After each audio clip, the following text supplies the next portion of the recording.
Assalamualaikum warahmatullahi wabarakatuh. Waalaikumsalam warahmatullahi wabarakatuh. Salam sejahtera untuk kita semuanya. Om Swastiastu, Namo Buddhaya, salam kebajikan. Bertemu lagi dengan saya, Pramudya Lambang di OMG, obrolan malam Jumat yang khusus tidak membahas tentang dunia lain. Jadi Bapak Ibu yang baru pertama kali bergabung di sini, tetapi membahas tentang bisnis dan kewirausahaan. Pada malam hari ini, tema yang diangkat adalah yang seperti tertulis di background saya ini, cara meningkatkan loyalitas. Saya ketemu Jacobin ini grogi, ngomong loyalitas saja keliru-keliru. Jadi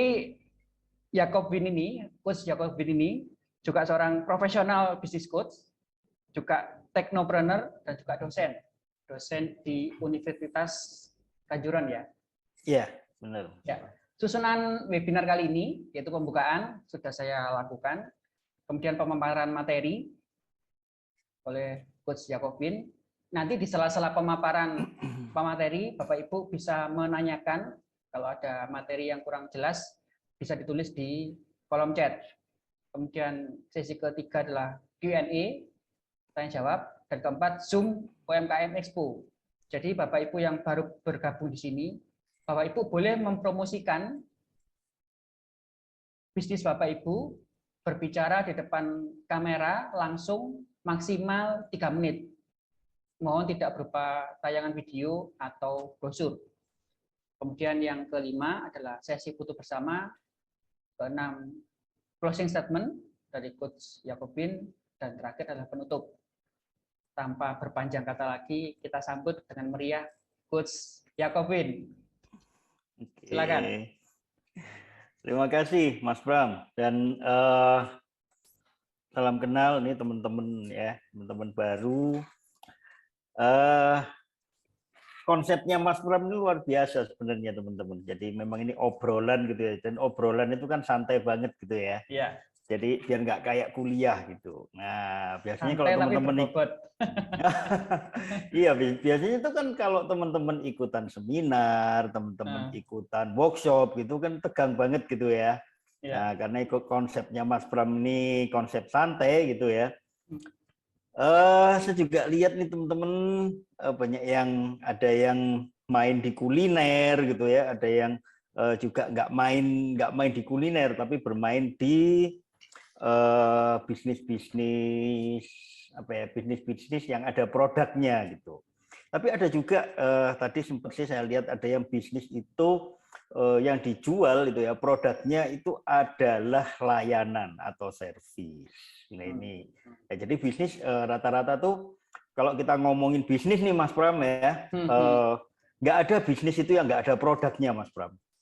Ya. Pasti ada produknya. Nah produknya bisnis itu Mas Pram bisa jadi bentuknya barang gitu ya. Barang ini bisa barang kelihatan, bisa barang nggak kelihatan ini. Jadi barangnya astral nih ya. Kalau Mas Pram jualan sabun ya, sabun kodok. Nah itu produknya kelihatan gitu. Tapi kalau misalnya kayak Gojek gitu ya, dia jualan aplikasi gitu ya. Itu produknya nggak kelihatan dan lebih ke arah layanan gitu. Nah jadi kalau kita ngomongin produk, Mas Pram, itu bisa jadi bentuknya itu barang kelihatan, bisa jadi nggak kelihatan, dan juga bisa jadi yang dijual itu adalah layanan gitu. Tapi saya belum pernah nemu, Mas Pram, ada bisnis yang nggak ada produknya gitu ya. Ini yang unik gitu. Kenapa? Karena sebenarnya yang dibeli oleh konsumen nih, Mas Pram. Jadi yang dibeli oleh konsumen itu ya mestinya adalah produk dari bisnis kita gitu. Ya. Nah, topik malam ini keren banget Mas Bram. Jadi tentang gimana sih caranya meningkatkan loyalitas konsumen gitu. Nah, saya juga kepingin nanya nih ya, mungkin ke Mbak Putri gitu ya, atau mungkin ke Mbak Diana gitu, atau mungkin ke Mas Tri Prasetyo gitu ya, atau siapapun ya, silahkan nanti langsung open mic aja. Apa sih sebenarnya yang memotivasi teman-teman gitu ya untuk kepingin tahu gimana meningkatkan loyalitas konsumen gitu. Emang kenapa kalau konsumennya itu loyalitasnya meningkat gitu loh? Apa yang diharapin sama teman-teman? Monggo silakan. Silakan Bapak Ibu. Bu Eri, Bu Ivanka, Bu Juliana, Pak John Alan. Silakan.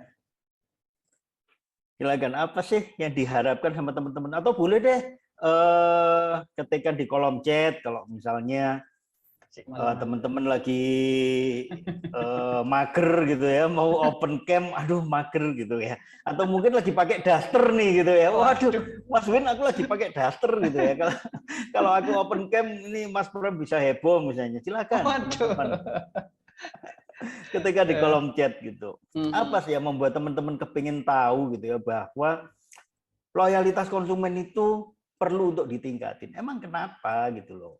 Nah, saya penasaran nih. Silakan teman-teman. Silakan Bapak Ibu. Enggak ada nih. Kalau saya sih bos Oke, penjualan akan meningkat nih. Ada dari Mbak Liris. Oke, kemudian ada juga dari Mas Endi, ya, profit maksudnya mungkin. Profit mungkin maksudnya ya. Oke, profit. agar bisnisnya bisa sustain atau bisa bertahan lama gitu ya. Oke, semakin dikenal gitu. Kepercayaan customer, mempertahankan customer soalnya sulit gitu ya. Banyak usaha yang sejenis. Oke. Nah, kalau menurut Mas Pram sendiri nih, Mas Pram. Emang kalau customernya Mas Pram loyal gitu ya, terus apa yang diharapkan Mas Pram tuh dari customer loyal ini, Mas Pram? Ya, pertama ya cuan. Cuan ya. Artinya kalau customer itu bolak-balik beli, maka cuan kita naik gitu ya. Betul. Nah, terus nih Mas Pram, kenapa kok nggak nyari customer baru aja? Kan sama-sama nih ya. Customer lama dia juga tiap bulan beli, ya, dibandingin dengan setiap bulan kita dapat customer baru satu gitu kan, nah, kan sama aja tuh. Terus ngapain gitu loh, kita butuh customer itu loyal. Karena kalau menurut saya memaintain customer lama itu ada seninya. Oke. Apa tuh seninya Mas Bram? Ya menjaga hubungan baik dengan customer, mengetahui apa sih hobinya, keinginannya. Kadang-kadang saya itu kalau di laundry itu saya mungkin tahu ulang tahunnya customer, mungkin saya kasih ya kue kecil, bingkisan kecil. Itu meskipun sederhana tapi tersentuh hatinya.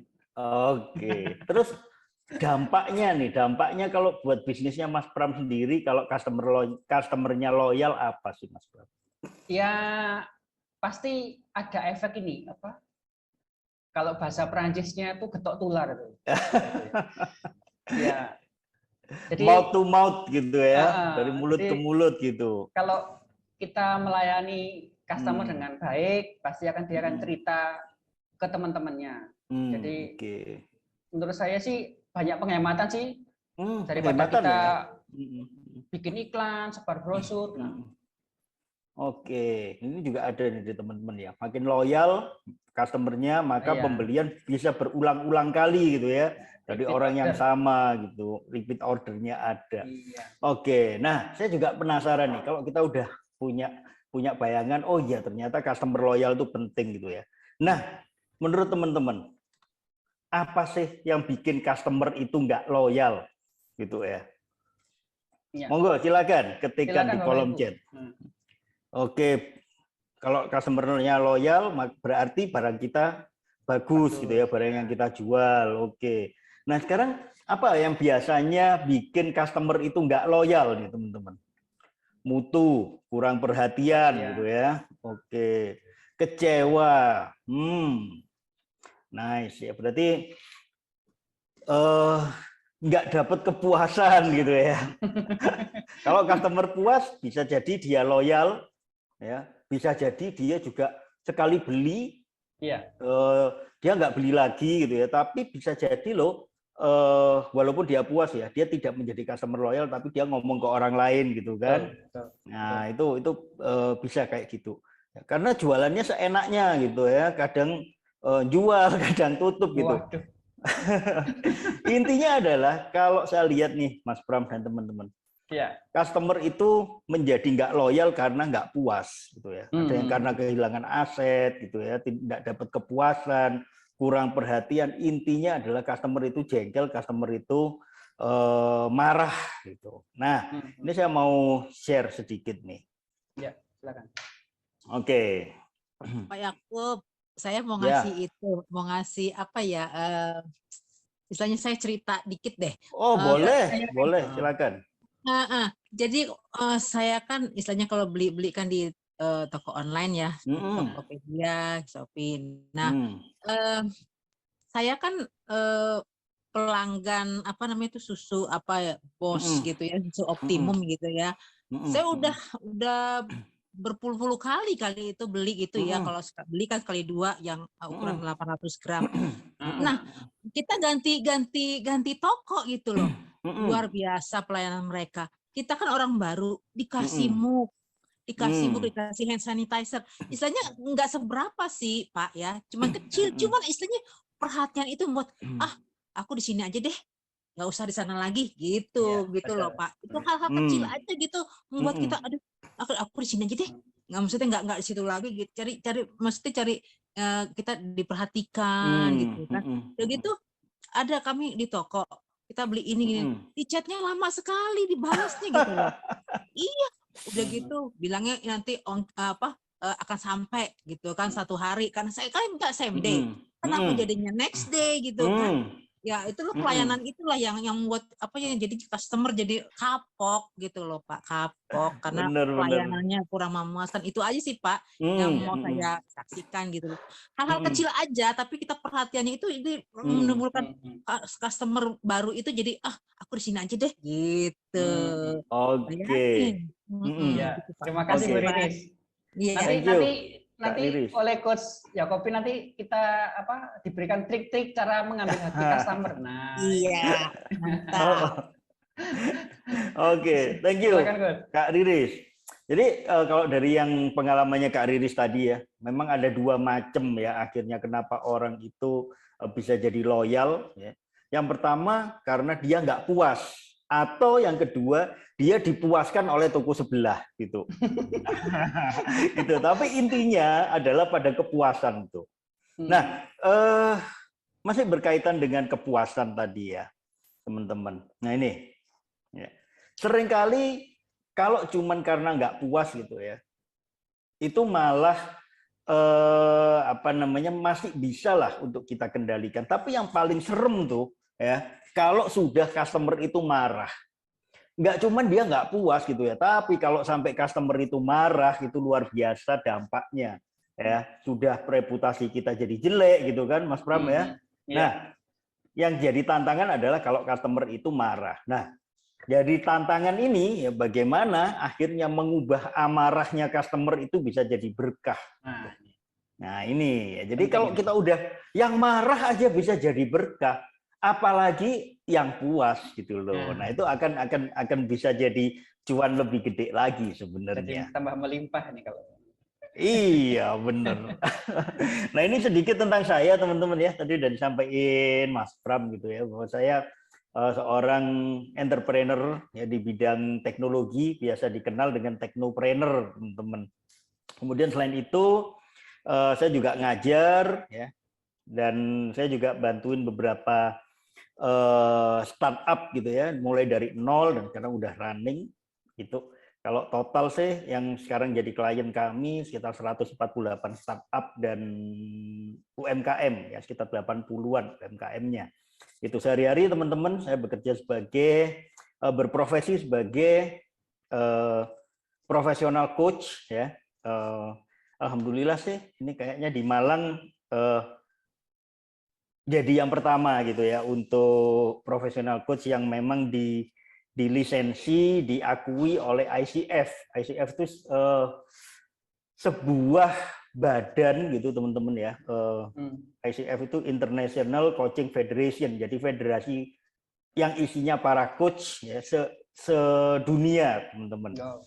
Gitu. Di Indonesia kurang dari 200 orang sih yang dilisensi ya, yang diakui oleh ICF gitu. Dan di Malang menurut data baru 1 ya. Gitu. Kalau yang nggak ICF mungkin ada banyak sih gitu, tapi kalau yang dari ICF kayaknya menurut data ICF untuk yang Malang baru 1 gitu. Dan nanti semoga teman-teman akan banyak yang nyusul nanti di sini gitu. Amin, ya. Amin.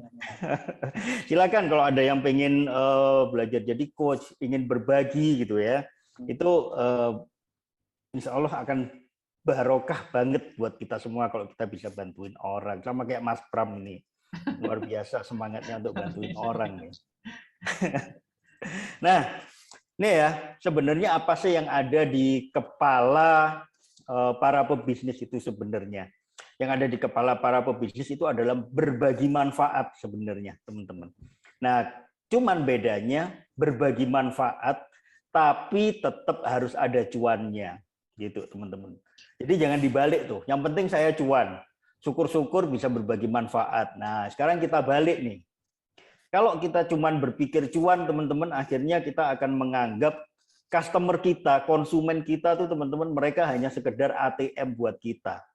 Nah, sehingga seperti pertanyaan saya tadi, ya, kita nggak akan berfokus pada menjalin hubungan baik kayak dibilang Mas Pram tadi. Tapi yang penting cuan, nggak apa-apa ya kita berantem sama orang yang penting cuan itu. Dulu saya pernah tahu nih ya, ada satu toko handphone gitu ya, itu waduh, saya kalau inget tuh sebel banget gitu. Saya beli handphone di dia gitu ya, wah. Kemudian saya beli handphone di dia, dapat 2 hari handphone itu rusak tuh. Saya balikin ke dia, dia marah-marah luar biasa, bentak-bentak saya.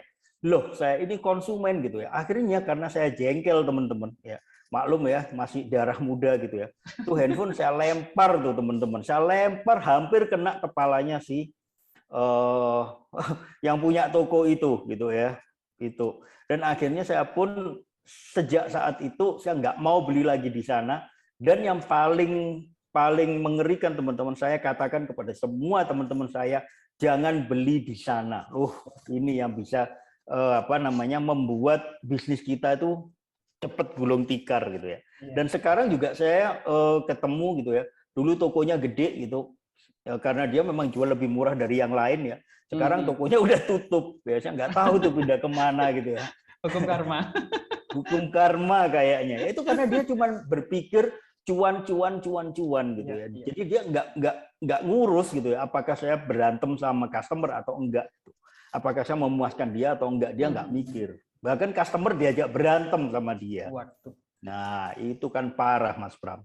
Nah, sehingga teman-teman, kalau yang namanya kemarahan konsumen gitu ya, maka dia akan bisa keluar-keluar kemana-mana gitu. Betul.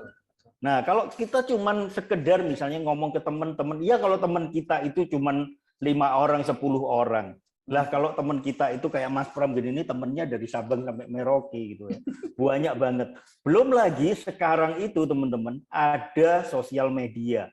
Gila-gilaan kan kalau kita sekali blasting ya, kita nulis aja di Instagram kita, di Facebook kita, di Twitter gitu ya. Kita sekedar berbagi story gitu.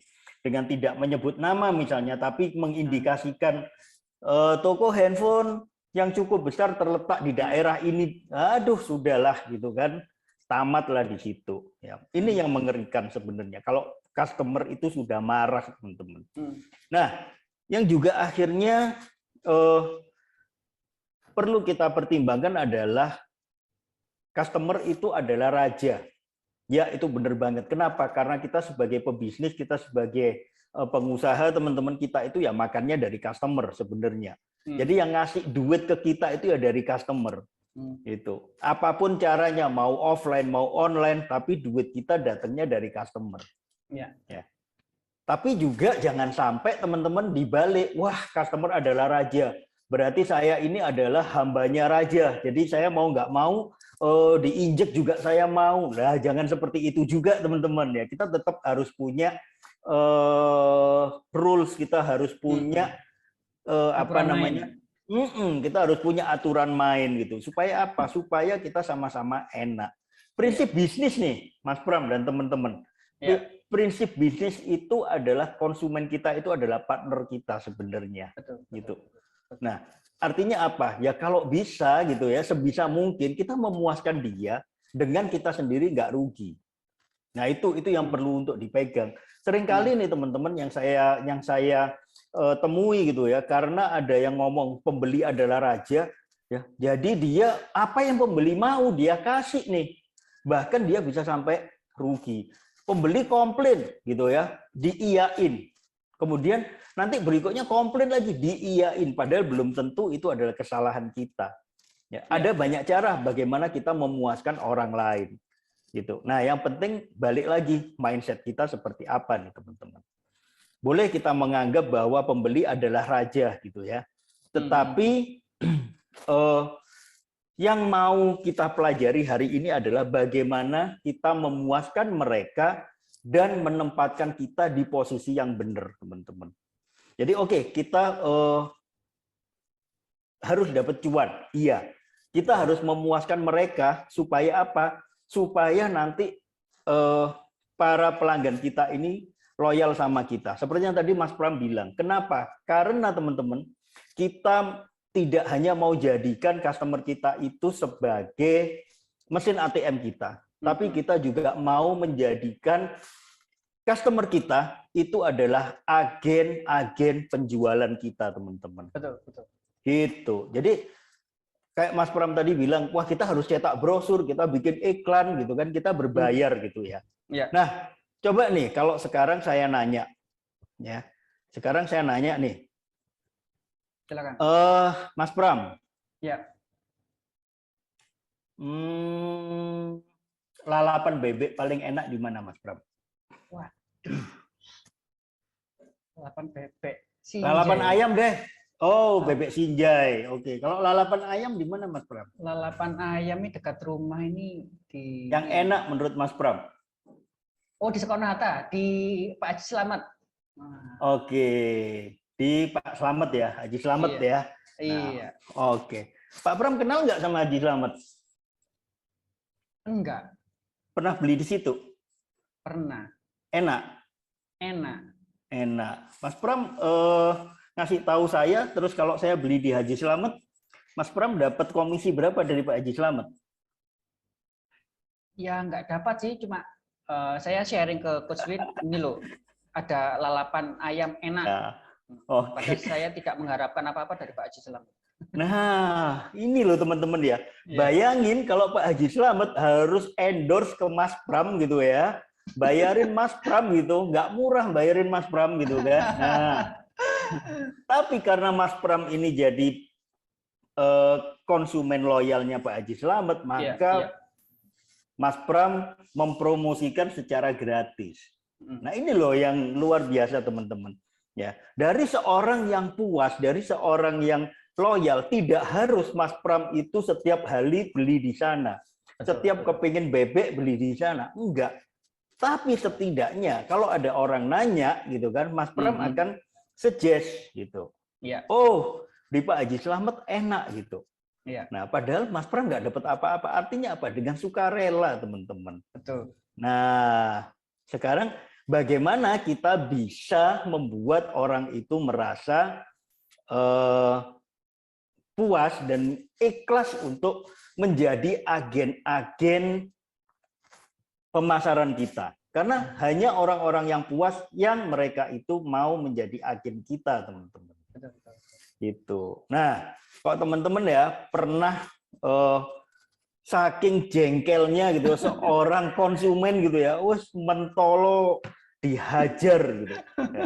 Dan ini biasanya ya yang kena itu adalah orang-orang yang ada di front office gitu. Kalau ada orang gitu mereka nyuci di laundrynya Mas Pram kemudian ngamuk gitu ya karena satu sebab gitu. Jarang yang langsung nyari Mas Pram, tapi pegawainya Mas Pram yang di depan itulah yang akan dihajar duluan Betul. Gitu ya Mas Pram ya. Iya. Nah, makanya kita sebagai pemilik usaha teman-teman, jangan cuman kita yang pinter untuk memuaskan konsumen, tetapi orang-orang kita, terutama yang ada di front office, yang langsung berhadapan dengan konsumen, ya, entah itu kasir, entah itu waiter, entah itu waitress, gitu ya. Itulah yang juga harus kita ajari gimana mereka menghadapi konsumen, bagaimana mereka bisa memuaskan konsumen, dan bagaimana mereka menghadapi konsumen yang marah. Jangan sampai kita kehilangan konsumen, teman-teman. Karena apa? Kita kehilangan satu konsumen, kita berpotensi untuk mempercepat kebangkrutan kita, ya, 100 kali lebih cepat dibanding jika kita tidak berkonflik dengan konsumen. Kenapa? Karena rata-rata satu orang itu ternyata dia punya 100 teman.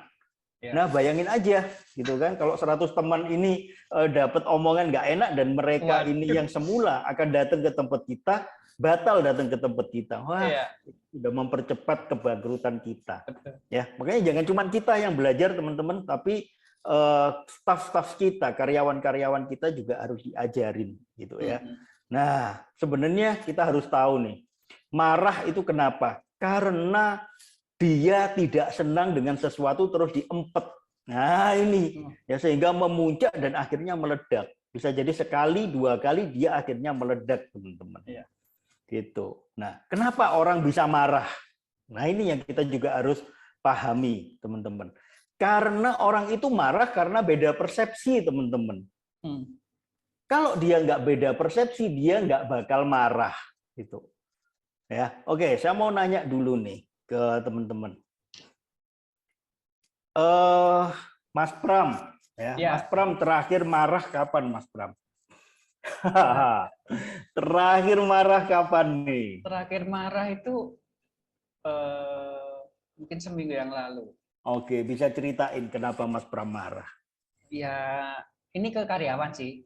Saya itu kalau marah itu nggak pernah bentak-bentak, nggak pernah ngomong kasar. Ya, saya tuh marahnya pelan tapi keras. Maksudnya tuh karyawan saya dudukkan, terus ini kenapa? Permasalahannya apa, Mas Pram? Permasalahannya? Karena dia masuknya nggak tepat waktu. Oke, dia masuk nggak tepat waktu. Kemudian Mas Pram marah gitu ya? Marahnya, saya marahnya marah diam, Coach. Tapi jengkel Mas Pram ya? Ya, jengkel. Oke, jengkel. Saya ajak berunding, gimana kok telat terus gimana? Kamu masih betah di sini atau enggak? Pembelaannya dia apa waktu dia telat itu, Mas Pram? Ya, macam-macam, yang mungkin bannya bocor, yang anaknya rewel. Dan menurut dia itu benar, Mas Pram ya? Iya.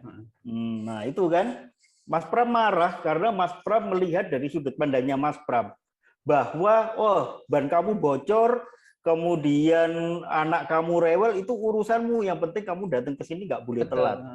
Nah, dia juga akhirnya punya pemikiran, lah gimana saya mau datang tepat waktu kalau ban saya bocor, wong saya juga nggak minta ban saya bocor. Saya juga nggak minta anak saya rewel, bagaimanapun dia anak saya, akhirnya apa? Berantem. Nah, itu bisa jadi dialami oleh teman-teman dengan konsumennya. Kenapa konsumen marah gitu ya? Dan seringkali gitu teman-teman ya, kita ini merasa bahwa diri kita itu benar. Betul. Diri kita benar, sehingga apa? Akhirnya kita berantem dengan konsumen. Konsumen seenaknya. Nah, kita mikir gitu. Sehingga kita ngamuk juga. Konsumen juga mikir, ini orang ya, penjual ini juga seenaknya. Nah, akhirnya sama-sama menganggap bahwa dia yang seenaknya. Nah, ini akhirnya ada apa? Beda persepsi, teman-teman. Nah, itulah yang akhirnya membuat orang itu menjadi marah karena engkel-engkelan merasa sama-sama benar. Itu. Nah, kemudian seringkali itu pelampiasan. Nah, pelampiasan tuh gini, dia di rumah sebenarnya lagi jengkel sama istrinya karena nggak dibikinin kopi itu. Datanglah dia ke tempatnya Mas Pram. Ya, dia mau taruh laundryan karena dia jengkel sama istrinya. Nyampe di sana, dia buka pintunya pintu laundrynya Mas Pram gitu kan, dia kerasin, kemudian dia banting tuh pintu, jebrak gitu. Nah, Mas Pram juga marah, loh, ini orang datang-datang marah gitu kan. Bapak kenapa marah-marah Pak ke sini? Loh, kamu ngatain saya marah, tuh kan. Akhirnya berantem di situ. Nah, itu sering kali terjadi, ya. Apalagi kalau kita yang punya bisnis jasa, gitu ya. Sering banget ya. Front office paling sering jadi pelampiasan kemarahan, gitu. Ya, ada perbedaan persepsi, ada pelampiasan kemarahan, gitu. Itu yang membuat orang itu marah. Kemudian pemuasan ego. Seringkali juga orang itu akhirnya dia itu merasa, iya ya, ini sebenarnya kan aku itu salah. Tapi karena dia kepingin, loh, kan aku pembeli, aku konsumen. Konsumen adalah raja. Kamu itu pemilik toko, gitu kan? Kamu itu tukang catering, gitu. Aku ini pembelimu. Kenapa kamu seenaknya, gitu? Kamu harus hormati saya dong. Nah, itu seringkali terdengar oleh orang-orang yang ada di frontliner. Hormati saya dong, loh. Bapak saya itu sudah menghormati Bapak. Loh, enggak gitu dong caranya kamu menghormati saya. Nah, seringkali akhirnya kita sendiri bingung, salah saya di mana nih, orang kenapa marah-marah gitu kan? Nah, hanya karena dia ingin dihormati egonya. Loh, kan Bapak tadi minta diganti. Ini sudah saya ganti. Kok Bapak masih marah-marah? Iya, tapi saya nggak suka lihat muka kamu. Nah, itu pernah kejadian ya. Saya pas lagi ngopi sama teman saya gitu kan. Nah, dia ngobrol dengan saya, kemudian sempat terjadi debat gitu. Dia nggak bisa ngalahin gitu ya. Akhirnya dia lampiaskan ke waiter gitu. Nah, waiternya juga bingung, loh Pak, salah saya apa? Kamu lagi, gitu kan? Nantangin saya kamu gitu. Nah, kan bingung tuh dia gitu kan. Dia cuma mau dipuaskan egonya, Pak. Oh iya Bapak bener deh gitu. Simple gitu loh. Ya, seringkali juga saya sebenarnya nggak masalah dengan itu, tapi kamu minta maaf dong kalau salah. Nah, hanya gara-gara minta dihormati, ya.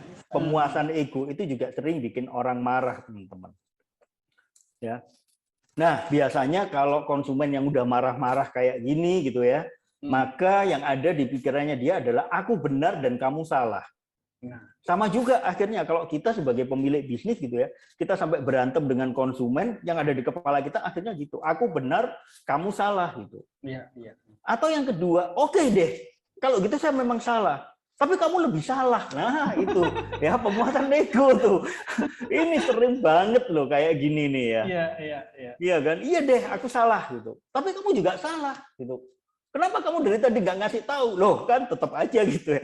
Intinya adalah pemuasan ego, dia mau dibilang bener. Dan ujung-ujungnya sebenarnya simpel. Oke deh, Bapak bener. Saya yang salah Pak, saya minta maaf. Seringkali bisa terselesaikan dengan itu, teman-teman. Nah, kemudian ya fase marah itu biasanya ada pemicunya. Ya. Kemudian ada penolaannya. Gitu. Penolakan itu apa? Sesuatu yang tidak sesuai dengan maunya dia. Dan kepalanya menganalisis tuh, sehingga akhirnya ngamuklah dia gitu kan. Nah itu bisa karena pemuasan ego, bisa karena beda persepsi tadi gitu ya. Dia menganalisis di kepalanya dan beda persepsi bikin orang marah gitu. Nah terus apa yang harus dilakukan? Ya, yang harus dilakukan pertama kali adalah menata mindset. Coba kita bersimpati, coba kita berempati. Ya, merasakan apa yang dirasakan oleh si konsumen. Coba kita melihat dari sudut pandang konsumen, teman-teman. Seandainya kita jadi dia, kita marah enggak? Gitu. Ya, coba kita berbicara dengan bahasa dia. Kita melihat dari sudut pandangnya dia, Mas Pram. Gitu ya. Jadi yang ada di mindset kita, oke, ya konsumen itu adalah pintu rezeki. Konsumen ini sahabat saya, gitu. Tapi kalau saya tidak menempatkan konsumen sebagai raja.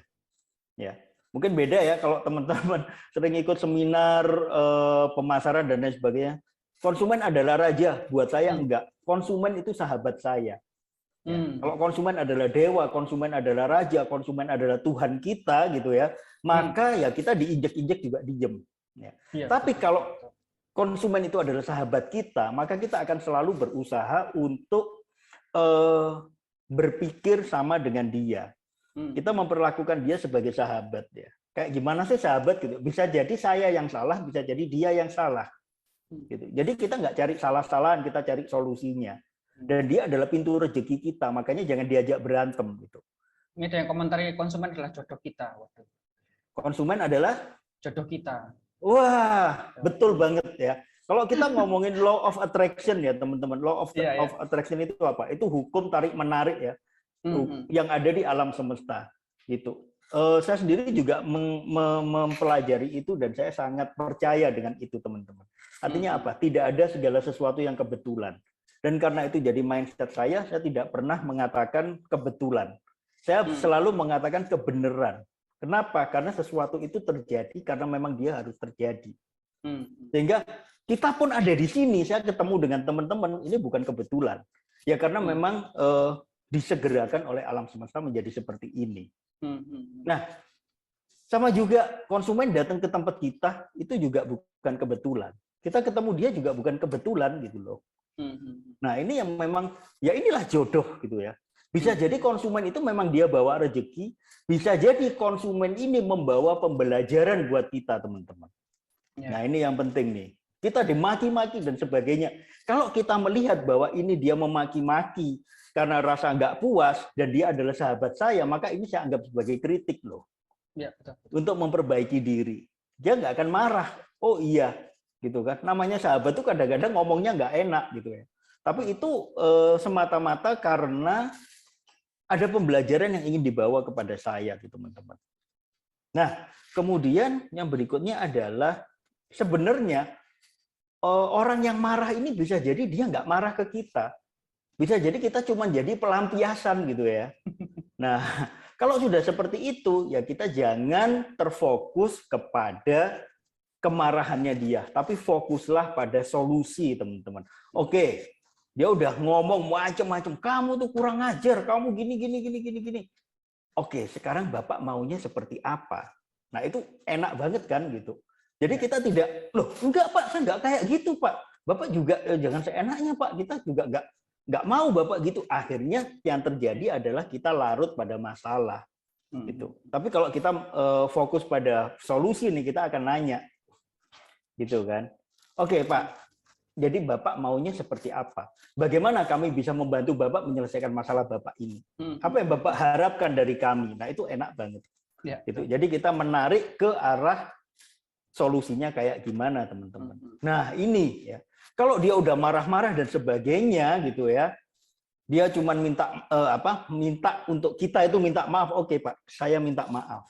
Bagaimana saya bisa bantu Bapak dan bagaimana saya bisa memuaskan Bapak? Ya kalau gitu saya nggak mau bayar. Misalnya tuh ya gila-gilaan gitu ya kayak gitu. Ya udah saya nggak mau bayar. Oke Pak. Bagaimana kalau misalnya untuk yang ini Bapak bayar, untuk yang berikutnya Bapak akan kami berikan kompensasi diskon 50% Pak. Nah itu kan enak banget gitu loh. Ya, karena kalau oke Pak, kalau gitu Bapak nggak usah bayar. Besok dia gitu lagi, marah lagi, nggak bayar lagi dia. 10 kali kayak gitu kita bangkrut bro. Betul. Itu kalau kita menganggap pembeli adalah raja. Tapi kalau dia adalah sahabat, sahabat tidak akan mungkin merugikan kita. Betul. Nah maka, oke, bagaimana kami bisa bantu Bapak? Bagaimana kami bisa memuaskan Bapak? Ya kalau gitu, kamu bisa memuaskan saya kalau kamu kasih saya gratis. Maka jawaban kita apa? Kalau saya biasanya jawabannya gini, Mas Pram. Oke Pak, saya senang banget kalau bisa ngasih Bapak gratis. Tetapi permasalahannya, kalau saya kasih Bapak gratis, maka operasional saya nggak jalan, Pak. Dan saya akan menderita kerugian. Nah, kayak gitu. Yuk kita coba ambil sama-sama deh. Bapak nggak rugi, saya juga nggak rugi. Yang sekarang Bapak boleh bayar secara penuh, untuk yang berikutnya Bapak akan kita kasih diskon 50%. Itu juga menjamin bahwa dia akan datang lagi ke situ. Betul. Atau kita bisa tawarkan, oke Pak, kita akan bisa kasih hari ini tetap mohon untuk Bapak bisa membayar, kami akan berikan kompensasi tambahan diskon 50% untuk order Bapak yang berikutnya. Kalau Bapak bisa mengajak teman Bapak dan sebagainya, kami akan tambahkan lagi Pak, diskonnya 10% untuk Bapak. Itu sebagai komplimen dari kami karena rasa terima kasih kami bahwa Bapak sudah memberikan kritik kepada kami. Oh, itu enak banget karena dia merasa dihargai, Mas Pram. Iya. Gitu. Nah, kemudian kalau kita udah ngadepin kayak gitu, kita harus mendengar lebih banyak dibanding kita bicara, Mas Pram. Betul. Karena apa? Orang marah ya. Itu biasanya banyak bicara, jarang yang kayak Mas Pram. Marah diem, itu tambah lebih mengerikan. Karena apa? Kita nggak pernah tahu, ya kan? Kita nggak pernah tahu solusinya apa, masalahnya apa gitu ya. Habis itu diem, kemudian tahu-tahu dia ngomong ke orang lain. Jangan beli di sana kayak gini. Itu yang serem, Mas. Wah, itu lebih. Mana itu? Betul, itu yang serem. Ya. Kalau saya lebih seneng menghadapi orang yang dia tuh ngamuk. Dia banyak bicara sehingga saya lebih bisa tahu apa sih maunya dia.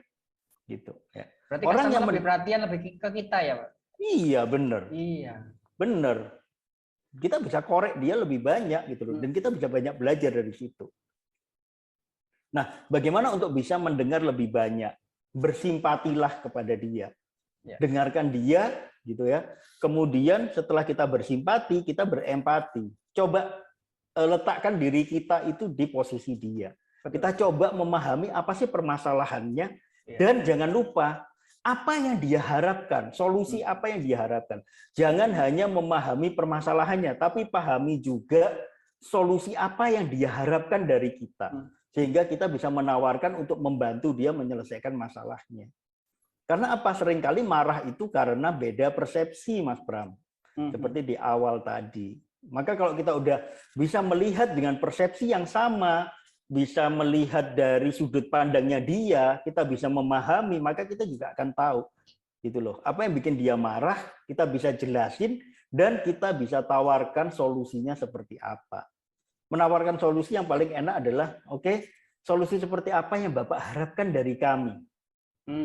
Nah itu, ya pokoknya saya nggak terima. Oke, terima kasih Pak, itu akan menjadi masukan buat kami, dan kami mohon maaf atas ketidaknyamanan Bapak. Mohon kami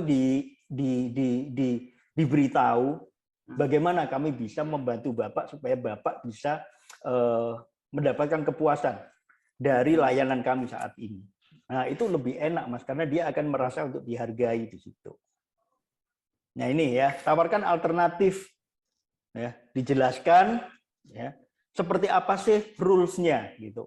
Seringkali kan misalnya nih orang udah taruh laundryan gitu ya, kemudian laundryannya misalnya nih masih kotor misalnya. Nah, ini kayak gini. Bisa jadi terus ada luntur dan lain sebagainya. Ya. Kita bisa jelaskan aturan yang ada di kita seperti ini, kemudian tawarkan alternatif solusinya seperti apa. Dan yang terakhir adalah berikan kompensasi. Ya, nggak ada ruginya kita kasih kompensasi, tapi jangan terus dikasih gratis. Ya, kalau saya nggak terlalu suka ngasih gratisan, gitu. Tapi saya berikan kompensasi yang bisa meningkatkan penjualan kita juga. Contohnya kayak yang tadi itu, Mas Bram. Oke. Kalau gitu, sebagai bentuk permohonan maaf kami dan juga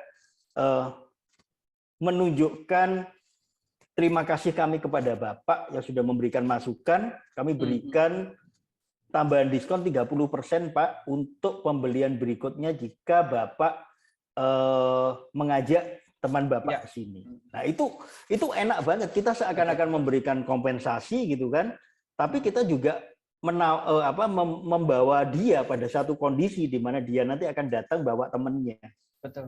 Kan berarti nambahin konsumen baru, Mas Bram. Betul. Nah itu, jadi jelasin dulu permasalahannya seperti apa, gitu kan. Kemudian tawarkan alternatif solusinya.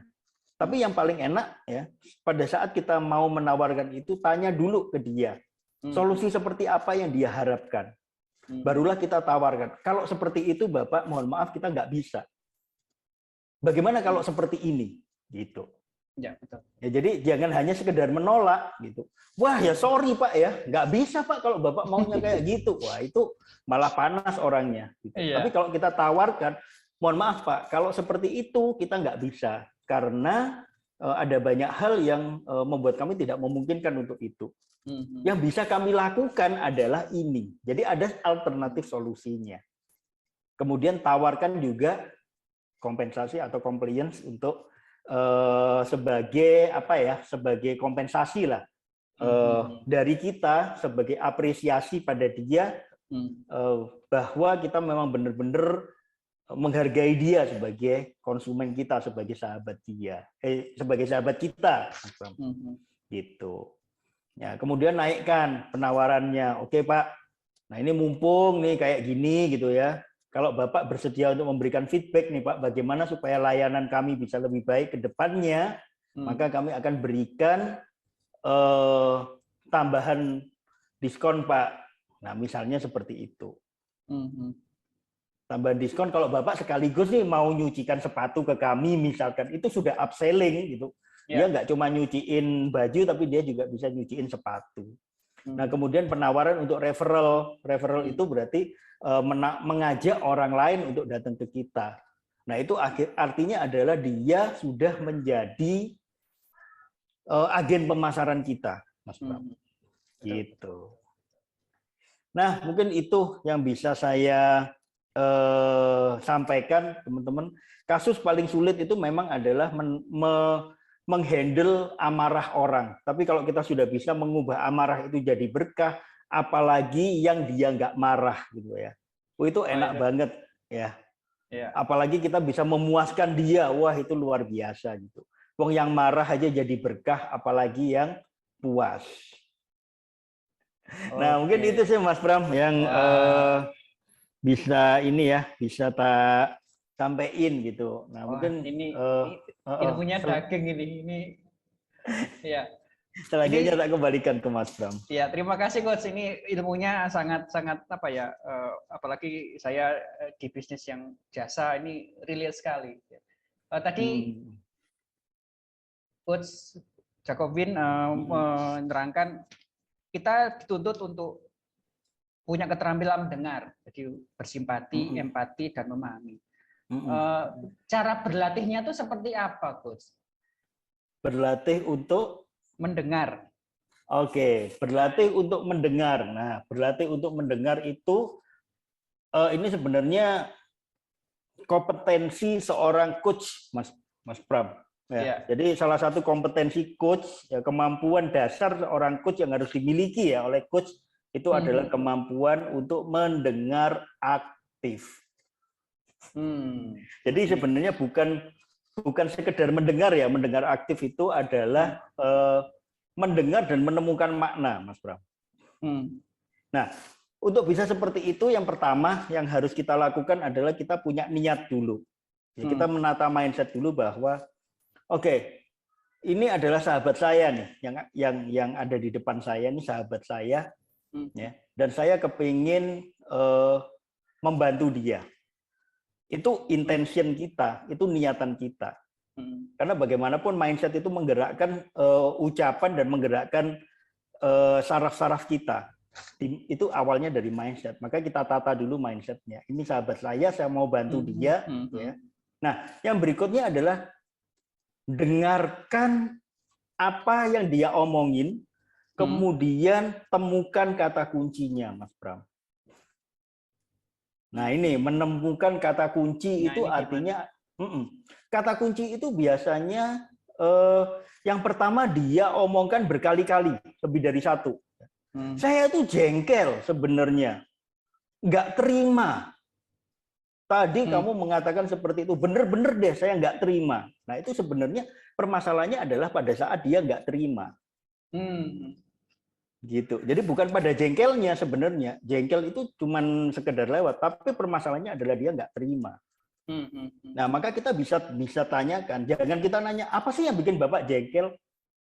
Bukan itu. Yang perlu kita tanyakan adalah, mohon maaf Pak, apa yang membuat Bapak nggak terima sebenarnya? Ya, saya tadi dibilang saya belum bayar, padahal saya sudah bayar tadi itu. Oke, berarti di sini adalah dia nggak terima karena perkataan kita sebenarnya.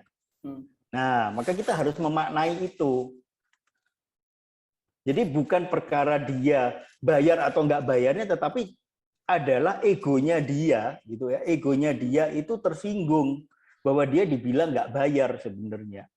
Jadi bukan masalah duitnya, tapi masalah nggak terima, masalah ego ini. Bukan masalah duit. Jadi jangan sekali-sekali kita ngomong, ya udah deh Pak, kalau gitu udah deh, daripada berpanjang-panjang, udah deh. Saya anggap Bapak udah bayar. Wah, itu dia tambah marah, Mas. Karena egonya tersinggung. Emang dikira saya nggak kuat bayar? Pasti akan seperti itu. Karena bukan masalah duitnya, tapi masalah egonya. Nah, yang bisa kita sampaikan adalah kita melihat dari kacamata dia. Oh, ternyata dia nggak terima. Egonya terusik. Segeralah minta maaf. Pak, saya minta maaf atas perkataan saya tadi. Sebenarnya saya tidak bermaksud untuk menyinggung Bapak seperti itu.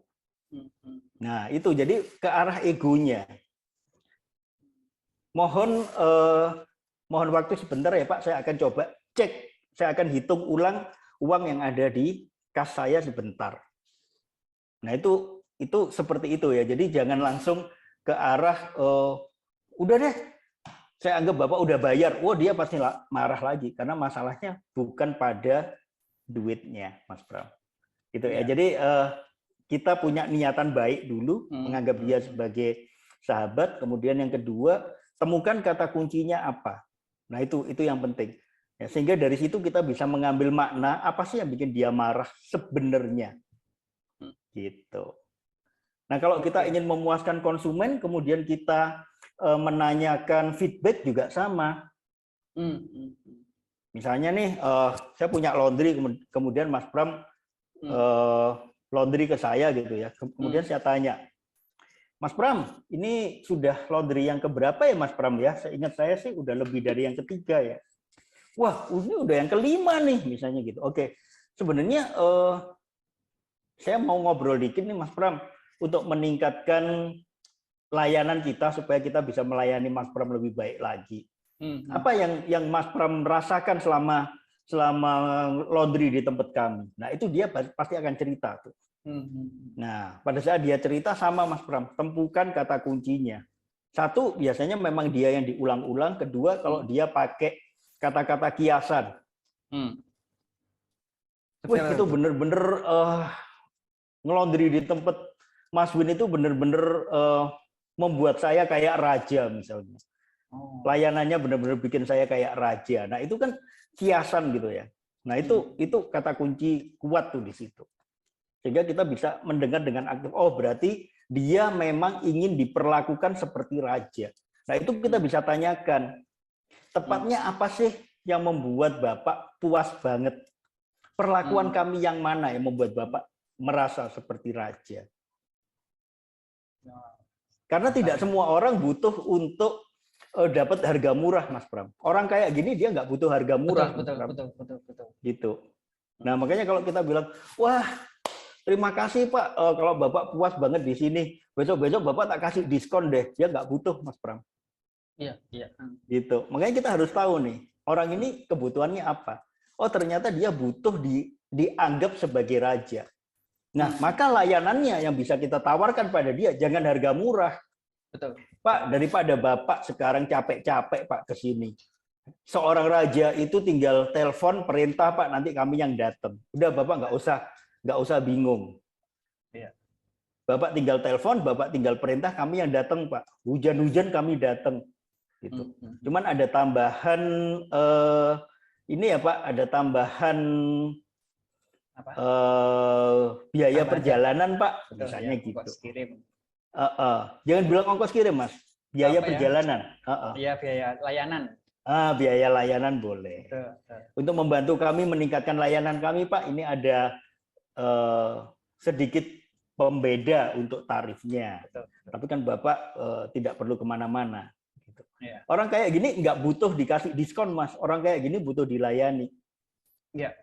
Karena dia nggak pernah ngitung berapa sih sebenarnya yang harus dia keluarin. Karena tapi dia nggak masalah ya. Yes, ada orang yang kayak gitu. Nah, itu kan customer macam-macam tuh. Kalau kita mau meningkatkan loyalitas customer, kita harus tahu apa sebenarnya yang kebutuhan mereka gitu ya. Masalah mereka, kebutuhan mereka itu apa. Itu bisa didapat dari kita mendengarkan aktif, Mas. Gitu. Mendengarkan aktif tuh bukan cuma sekedar diam, dengerin, masuk kiri, keluar kanan, tapi kita dapat maknanya di situ. Itu Mas Bram. Wah, ini mantap. Ini ada pertanyaan dari Ibu atau Bapak Andi Etika. Apakah mungkin dari intonasi bahasanya? Mungkin ini dari customer mungkin terlalu tinggi, jadinya kita kepancing. Itu gimana, Coach? Yes. Nah, ini ranahnya masuk ke satu disiplin ilmu ya, yang namanya Neuro-Linguistic Programming. Jadi ini adalah ilmu untuk memprogram pikiran bawah sadar. Kalau manusia tuh Mas Pram ya, dia akan cenderung untuk terpengaruh dengan orang lain. Nah, kalau customer ngomong nadanya tinggi, kemudian kita ngomong dengan nada yang sangat rendah, maka kita sudah pasti akan didominasi oleh dia. Betul. Emangnya kamu kira saya nggak kuat bayar? Lah ini kan tinggi nadanya. Ya bukan begitu sih Pak. Nah ini akan membuat kita sangat inferior. Kita ada di bawahnya dia jauh banget. Tapi kalau kita juga menjawab dengan sama tingginya, loh ya nggak gitu Pak. Maka yang terjadi adalah berantem. Apalagi kalau nada kita di atas dia. Gitu. Nah maka yang paling baik adalah kalau terjadi seperti itu, kita buat penyamaan kedudukan Mas Bram. Caranya gimana? Ajak dia untuk duduk kalau memang dia posisi lagi berdiri. Karena itu akan membuat amarahnya dia turun. Pada saat dia duduk, maka kita juga duduk, kita selevel dengan dia. Kemudian kita mulai dengan nada atau intonasi suara yang standar. Jadi tidak terlalu di bawah seakan-akan kita orang yang bersalah, tapi juga tidak terlalu di atas gitu ya. Kemudian setara. Kita ajak dia untuk setara di situ. Nah ini caranya. Jadi kita buat dia setara, kemudian intonasinya kita biasa. Ya. Kemudian untuk speednya itu jangan terlalu cepat.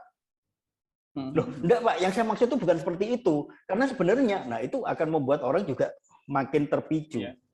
Ya, maka kita harus melambat. Tetapi kerasnya suara itu tidak lebih keras dari dia tadi. Dan juga tidak jauh di bawahnya dia. Jadi tetap aja standar gitu ya. Tapi pada saat kita ngomong, memang speednya atau ritme suara kita itu memang harus kita tata. Jadi tidak terlalu cepat, tapi juga tidak terlalu lambat. Maka itu akan membuat dia nanti pelan-pelan akan mengikuti kecepatan bicara kita. Dan itu artinya kita sudah melakukan passing terhadap dia. Passing itu memberikan kesempatan dulu kepada dia untuk menang. Itu adalah passing. Setelah kita passing, maka berikutnya begitu dia sudah sama sejajar dengan kita bisa lakukan namanya leading. Nah, barulah di situ kita akan bisa ngedrive dia tuh di situ, Mas Bram. Nah, itu sebenarnya satu ilmu di NLP ya, ada passing, ada leading. Passing itu kita memberikan kepada dia gitu ya. Jadi kita ngikuti dia, tapi setelah itu pelan-pelan kita membalik keadaan, kita yang ngedrive dia nanti akhirnya. Dan itu bisa dari intonasi memang. Gitu. Ini perlu latihan, perlu jam terbang ini. Yes, ya? Benar. Perlu ada teorinya, kemudian memang perlu latihan. Gitu. Iya, soalnya melayani customer itu memang ada seninya. Yes. Dan kemudian pemilihan kata-kata ya, pemilihan kata-kata di sini adalah pemilihan kata-kata yang positif dan kita berorientasi pada customer kita. Kita tidak berorientasi kepada kita. Kita berorientasinya kepada kepentingan customer. Jadi misalnya nih dia marah-marah gitu ya karena cuciannya gitu ya atau laundrynya dia yang ada di kita tuh luntur misalnya. Maka kita harus melihat bukan dari sisi kita tapi dari sisi dia. Ya. Oke Pak, saya paham bahwa Bapak kecewa. Nah itu kita berikan acknowledgement kepada dia, kita menghargai dia. Saya paham bahwa Bapak pastinya kecewa dengan kejadian ini. Saya paham banget Pak. Nah ini sudah terjadi dan apa yang Bapak harapkan untuk bisa kami lakukan? Ya pokoknya ini kembalikan lagi kayak aslinya. Ya saya rasa itu nggak mungkin Pak untuk bisa dilakukan seperti itu. Alternatif yang bisa kami sampaikan adalah seperti ini. Gitu. Kami akan mengganti biayanya atau kami akan memberikan kompensasi yang lain. Tapi boleh kita tanyakan kepada dia. Selain dari mengembalikan itu ke warna aslinya, bila mana itu tidak memungkinkan, apa yang bisa kami lakukan untuk Bapak? Nah, itu enak, Mas. Ya. Jadi orientasinya selalu ke konsumen kita. Gitu. Dan balik lagi kalau udah ngadepi kayak gitu, intonasi kita jangan terlalu cepat pada waktu kita berbicara. Gitu. Karena itu akan ngerem emosinya dia dan membuat otaknya sedikit berpikir dan otaknya akan mereda itu amarahnya atau emosinya. Gitu. Sharing aja, Coach. Jadi memang di tempat saya memang ada syarat dan ketentuannya kalau kejadian itu terjadi, ada force majeure apa itu, kalau di tempat bisnis kita memang tertulis di mana di kantor kita. Jadi jika ada permasalahannya, biar kita sama-sama enak, customer juga tahu peraturan, kita sebagai pemilik juga tahu peraturan juga, jadi sama-sama enaknya. Ini dari Bapak atau Ibu Indrana Giri. Ya, solusinya gimana kalau kejenggelannya super nyesek ini, Coach? Oke. Ini kayaknya tentang ini ya, problemnya tuh ada di atasnya kayaknya, Mas Bram. Jadi customer-nya itu adalah sahabatnya bos gitu ya. Kemudian sudah ngelihat ya desain sama list equipment dapur kita. Tapi sahabat bos ini main tunjuk kontraktor lain untuk mengerjakan desain gambar gitu ya yang udah kita buat. Jadi kita yang capek-capek bikin gitu ya, terus dikasih ke kompetitor. Kayaknya kayak gitu. Nah, kalau terjadi seperti ini ya, yang perlu kita tanyakan dulu adalah seberapa mungkin gitu ya, seberapa mungkin kita untuk mengubah keadaan. Kalau misalnya kita memang masih mungkin untuk mengubah keadaan, maka yang kita tanyain itu adalah bos kita, walaupun itu customer-nya adalah sahabatnya bos gitu ya. Kita akan sampaikan dulu, kalau saya gitu ya, kalau saya mengalami ini, maka saya akan temui bos saya dulu gitu. Saya akan sampaikan, Pak Bos, ini ada kasus seperti ini, dan ini permasalahannya adalah customer-nya ini adalah sahabat bos sendiri gitu. Menurut bos nih, apa yang paling mungkin untuk saya lakukan? Karena jujur aja ya bos, saya jadi nggak enak hati nih, saya jadi nyesek. Karena saya yang capek-capek mengerjakan, mendesain, ternyata yang mengerjakan orang lain. Nah, jujur bos, saya nyesek. Nah, ini kita sampaikan gitu loh. Nah, tapi apakah bosnya nanti itu mengambil langkah yang seperti apa kan kita nggak tahu. Ya. Gitu ya. Makanya kita tanyakan dulu, intention kita atau niatan kita adalah kita bertanya, mengklarifikasi, tidak menyalahkan bosnya gitu kan. Tidak ngejudge, tidak berasumsi, tapi kita menyampaikan ini loh yang terjadi, yang tak rasakan ini. Karena kalau kita langsung ngejudge bisa jadi malah terjadi berantem. Karena balik lagi sudut pandang bosnya beda dengan kita gitu kan. Nah, yang enak adalah kita sampaikan, kemudian kita tanya nih, sudut pandang bosnya kayak gimana? Kalau dia bilang, wah, nah soalnya aku nggak tahu kalau kamu yang ngerjain, loh kan? Kan bisa jadi seperti itu. Padahal kita udah kadung ngejudge, nih gara-gara bosnya lah, kan ternyata bosnya nggak tahu.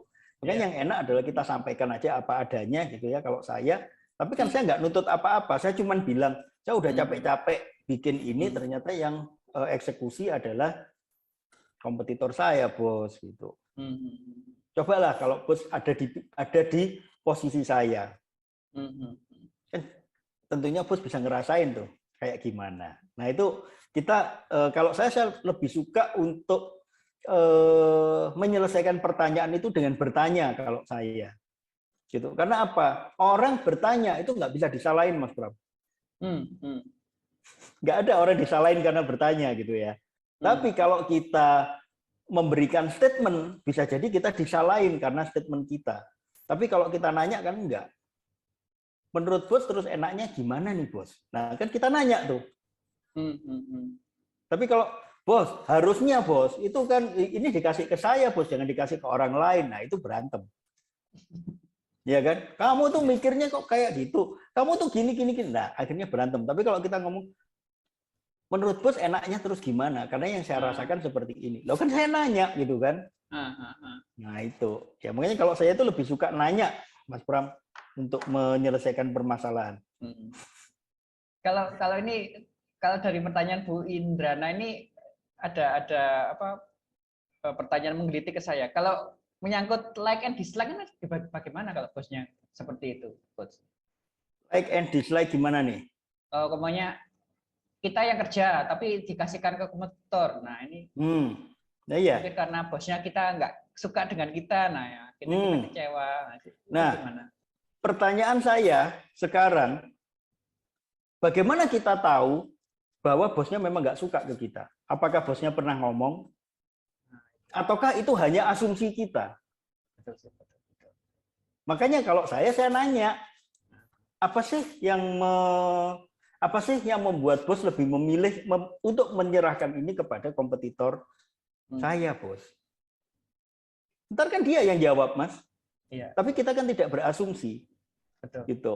Karena bisa jadi bosnya ternyata punya penjelasan yang masuk akal. Misalnya nih, ya soalnya kan ini duitnya gede.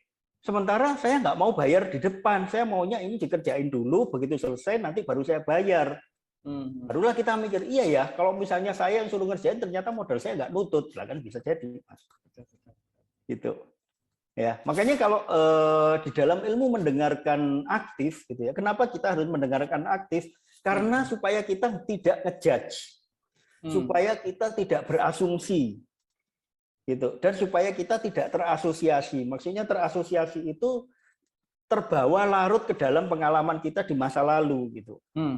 Nah ini yang membuat kita hendaknya lebih banyak mendengar sebelum kita berbicara. Karena orang bicara itu lebih banyak dia ngejudge, dia berasumsi ataupun dia menceritakan pengalamannya dia diterapkan ke kondisi saat itu.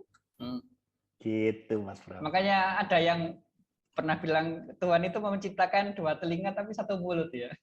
Betul. Jadi kita tuh memang diharapkan banyak-banyak mendengar.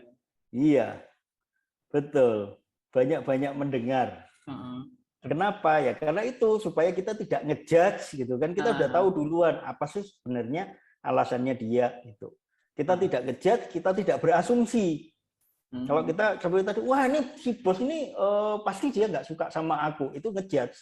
Waduh, ini kayaknya kalau aku ngomong aku bakalan dimarahin nih. Itu kan asumsi kita. Betul. Makanya lebih enak kita nanya gitu. Kalau kita berstatement, kita memberikan pernyataan, seringkali pernyataan kita malah balik ke kita sendiri, menghajar kita sendiri. Makanya kalau saya lebih suka nanya. Karena nanya itu nggak akan ada salahnya. Mau nanya kok. ini Pak Indrana, gini ini dituliskan ini customer sahabat bos saya yang ambil keputusan kontraktor ini. Saat saya visit follow up, fakta di lapangan seperti itu. Dalam ini customernya kurang ajar. Mungkin ada komentar, Coach?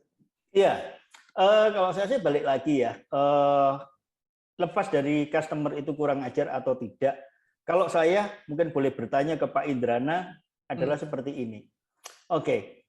Halo Pak Indrana, mungkin bisa open mic. Ya, open mic, silakan Pak Indrana Giri. Malam Pak, terima kasih. Ya, malam silakan. Pak Indrana. Pak Indrana, saya mau nanya nih Pak Indrana. Ya. Berkaitan dengan kasus dan pertanyaan Bapak nih. Pak Indrana, pembelajaran apa yang Pak Indrana dapat dari kejadian tersebut, Pak Indrana? Bagian saya kan setiap ngedesain dapur tuh ada syarat GMP-nya. Yes. Jadi ada zoningnya lah, zoning tidak boleh ada cross kontaminan gitulah. Terus bagian teman saya adalah bagian layout, bagaimana memetakan ukuran positioning geraknya supaya chefnya atau itu geraknya efisien. Terus juga ada rekrutmen orang itu kan suka pakai apa sih feng shui gitu. Nah, singlah saya di situ kan mengkombinasikan antara rekrutmen GMP dengan feng shui. Nah, dari situ kita biasalah kayak gitu harapan customer sama persyaratan kita temuin gitu supaya persyaratan terpenuhi, harapan juga terpenuhi. Kan lumayan capek tuh mikirnya. Betul. Nah, gambar udah jadi diserahin. bos follow up, saya disuruh visit, ternyata di lapangan udah dibangun. Oke, artinya kalau itu udah dibangun gitu kan, itu udah dibangun berarti Pak Indrana udah nggak bisa apa-apa selain dongkol ya Pak Indrana ya? Ya makanya itu saya bilang nyesek. Oke. Karena memang kalau sahabat harusnya kan kita ada agreement dulu. Nah karena sahabat bos kita nggak ada agreement, jadi kesalahannya sih di situ. Improvementnya kita sebenarnya sudah ada sih draft untuk agreement, bla bla bla bla. Cuma kan ini sahabat, temen gua nggak apa-apa lah gitu kan. Sakit kepala jadinya. Oke. Nah, barusan nih ada satu hal yang menarik nih ya. Ada satu hal yang menarik bahwa ada satu awareness akhirnya yang muncul dari Pak Indrana gitu. Walaupun sahabat ternyata butuh agreement ya. Nah, itu kan sebenarnya ada satu pembelajaran Pak Indrana. Ya. Ada satu pembelajaran bahwa walaupun itu sahabat gitu ya, kalau kita udah ngomongin bisnis gitu, ya tetap harus ada agreement. Nah, berarti di sini saya melihatnya gini Pak Indrana, bahwa kejadian Pak Indrana itu sebenarnya tidak perlu dibikin nyesek. Justru itu harus disyukuri Pak Indrana. Kalau misalnya Pak Indrana tidak mendapatkan pembelajaran dari kasus tersebut, mungkin sampai ke depan Pak Indrana tidak akan aware bahwa sahabat pun ternyata butuh hitam di atas putih. Dan bahkan bisa jadi ke depan nilai kontraknya lebih gede lagi. Dan akhirnya apa? Bisa jadi juga kerugian yang akan diterima Pak Indrana jauh lebih besar dibanding kerugian yang kemarin Pak Indrana. Ya enggak? Ya. Berarti ada pembelajaran kan? Ya, thank you coach. Nah, ada hikmahnya. Ada hikmahnya. Ini sebenarnya satu teknik ya, satu teknik di dalam NLP yang namanya adalah reframing. Ya, jadi mengubah satu sudut pandang dari sudut pandangnya Pak Indrana bahwa kalau Pak Indrana ini adalah klien saya gitu ya, Pak Indrana ini datang dengan kekesalan, kenyesekan yang seperti itu. Dari sudut pandangnya Pak Indrana. Saya mengajak Pak Indrana melihat dari sudut pandang yang lain. Bahwa itu bukan hal yang perlu untuk dinyesekkan, tetapi justru harus disyukuri. Nah, saya mengubah mindset nih di sini. Bahwa Pak Indrana tidak sepatutnya untuk nyesek, jengkel, dan sebagainya, tapi justru bersyukur. Itu nilainya berapa Pak Indrana? Adalah proyeknya di atas 500. Di atas 500 juta ya. Di atas 500 juta, di bawah berapa Pak? Di bawah 1 lah. Di bawah 1 M, oke. Seandainya Pak Indrana tidak mendapatkan pembelajaran itu, kemudian suatu saat Pak Indrana dirugikan dengan nilai di atas 5 M gitu kan, kira-kira Pak Indrana bersyukur nggak dengan adanya pembelajaran kemarin? Thank you coach. Mudah-mudahan ada yang 5M. Iya betul. Tapi kalau ada yang 5M, kemudian yang kasih itu adalah sahabatnya Pak Indrana gitu ya. Pak Indrana kira-kira akan kasih akan kasih perjanjian nggak tuh? Pasti kasih perjanjian. Kasih perjanjian. Dan itu Pak Indrana bisa dapat itu karena Pak Indrana dapat pembelajaran dari yang kemarin loh Pak. Iya. Benar coach. Berarti Pak Indrana diselamatkan loh sebenarnya. Thank you coach. Gitu. Nah, jadi itu ya. Orang yang marah pun kalau kita ajak melihat dari sudut yang berbeda, sudut pandang yang berbeda, gitu ya. Bisa jadi dia akan nggak jadi marah. Bisa jadi dia malah bersyukur gitu. Nah, itu ya. Ini satu contoh bagaimana kita mengubah mindset dari konsumen kita. Saya anggap Pak Indrana adalah konsumen saya.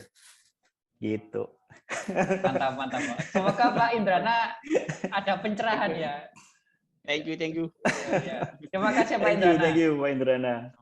Coach, ini ada pertanyaan dari Ibu atau Bapak Andi Etika. Okay. Bagaimana cara mensiasati karena bahan baku naik, otomatis owner menaikkan harganya. Yes. Yang risikonya nanti konsumen akan pergi. Tapi ini karena saat digital ini jarinya customer ini kadang-kadang lebih kejam daripada mulut. Yes, betul. Ini gimana cara aneh? Silakan Coach. Oke. Jadi kalau saya juga baca ya di sini, owner akhirnya berpikir naikin harga produk gitu ya, dengan pertimbangan masih bisa supaya nggak tutup dan supaya masih bisa gaji karyawannya gitu. Tapi risikonya kehilangan banyak konsumen. Nah, sekarang saya mau nanya nih ke Kak Andi. Halo Kak Andi, boleh open mic Kak Andi? Gekor. Oke. Halo Kak Andi. Kak Andi, saya nanya nih, apa sih sebenarnya yang bikin konsumen Kak Andi itu mau beli produknya Kak Andi? Pertama itu mungkin dari rasa, terus yang kedua mungkin meningkatkan status sosial kali ya. Yes, oke. Yang ketiga itu saya enggak cuman. Kalau boleh tahu bisnisnya apa, Bu? Ya, gitu. Bisnisnya apa, Bu? Bisnisnya apa, Bu? Kenapa? Bisnisnya apa, Kak Andi? Kuliner, Pak. Oke.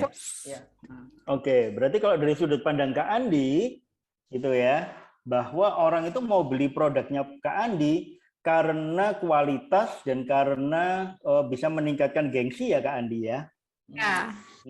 Berarti kan sebenarnya nggak ada masalah Kak Andi kalau dihubungkan dengan harga kan? Iya sih. Mungkin sedikit ada masalah karena kan saya punya dua produk Kak. Jadi yang untuk high class, yang satu saya di bawah gitu loh.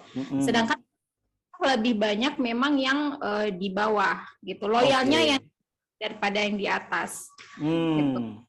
Oke, yang di bawah ini seberapa peka mereka dengan harga, Kak? Oh, sangat peka. Jadi ketika ini, misalnya saya punya produk harganya 5.000 apa 25.000. Betul. Gitu ya. Terus saya kan harganya misalnya 26.000. Yes. Gitu. Itu akan langsung turun penjualan sampai 30% apa 40%. Cuma naik 1.000 doang. Cuma naik 1.000 doang ya. Oke. Karena mereka berpikir apalagi pandemi gini Kak ya. Kan serba online. Nah kan berpikir bahwa kita beli 26.000 nih, tapi belum ongkir seperti itu. Oke. Nah, saya melihatnya gini nih Kak. Kalau tadi disampaikan ya bahwa yang di bawah itu mereka peka harga gitu ya. Nah, balik lagi Kak. Sekarang gini. Konsumen itu beli sesuatu selain dari harga itu mereka melihat dari sisi kemanfaatan Kak gitu. Nah kalau kita bisa kasih nih ya dengan harga yang naik tapi kita kasih benefit atau kita kasih manfaat yang juga ada tambahannya, maka mereka saya rasa nggak akan lepas gitu ya, nggak akan ninggalin kita gitu. Karena sebenarnya balik lagi Kak, konsumen itu loyal atau tidak itu tergantung dari manfaat yang mereka terima. Satu contoh nih, ada Grab, ada Gojek, ada Shopee. Yang duluan yang mana? Gojek ya? Gojek, oke. Tapi realnya nih Kak, sekarang mereka nggak pernah peduli Kak. Mau naik Grab, mau naik Gojek gitu kan.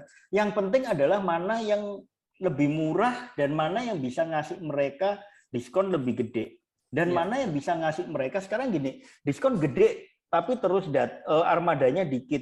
Waktu tunggunya lama, mereka akan cari yang waktu tunggunya relatif lebih cepat gitu. Walaupun nambah-nambah dikit nggak apa-apa tapi cepat. Nah, kan itu kan.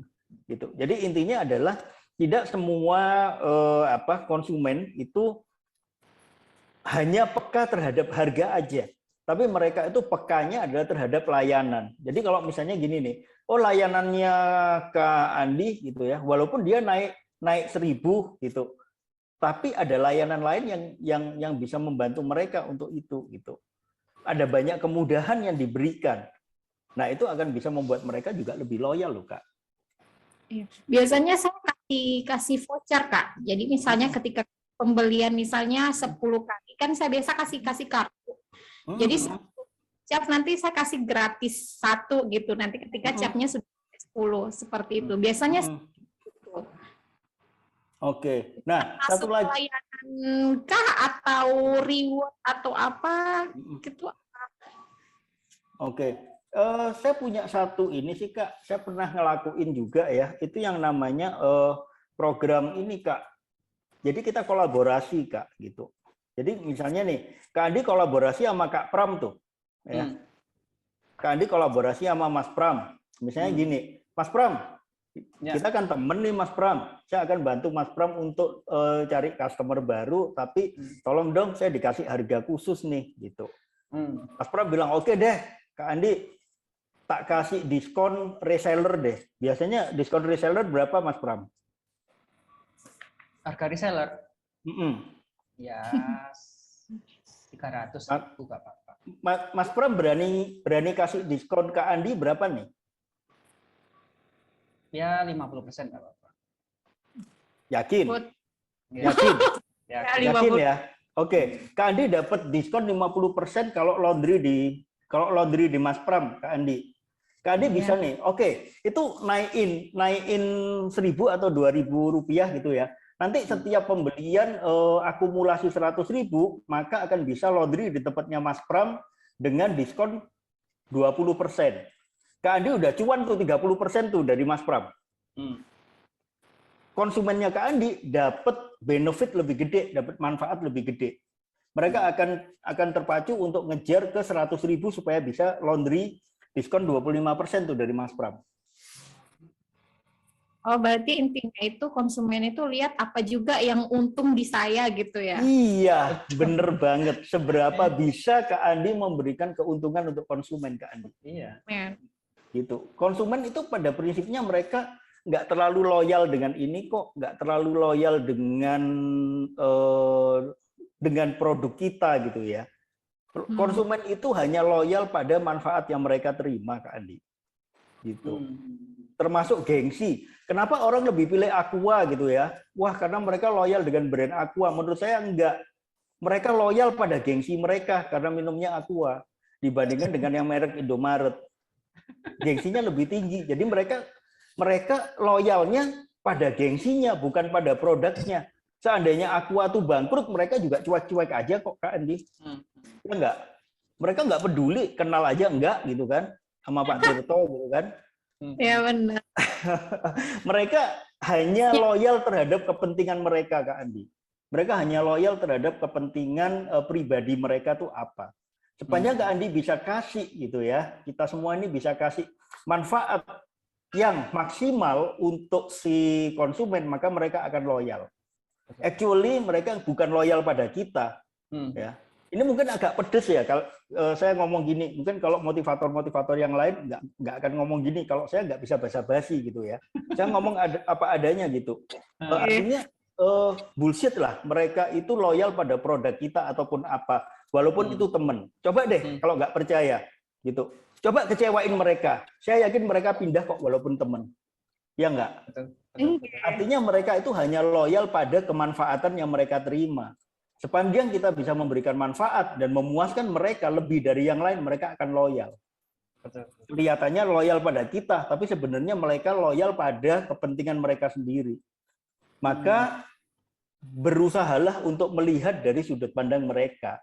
Apa yang menguntungkan untuk mereka, itu yang kita kasih. Dan nggak perlu kita keluarin dari duit kita. Contohnya dengan kolaborasi kayak tadi tuh Kak Andi. Kolaborasi sama Mas Pram. Mas Pram berani kasih berapa tuh? Diskon buat Kak Andi. 50%. Oke. Kak Andi bisa kasih tuh. Kalau penjualan, iya kan? Kalau misalnya ada pembeli yang dia sudah kumulatif ya belanja di Kak Andi misalnya 200.000. Dia bisa nyuciin di tempat Mas Pram gratis senilai 20.000. Gitu. Ya udah tinggal mainin aja tuh hitung-hitungannya sama Mas Pram.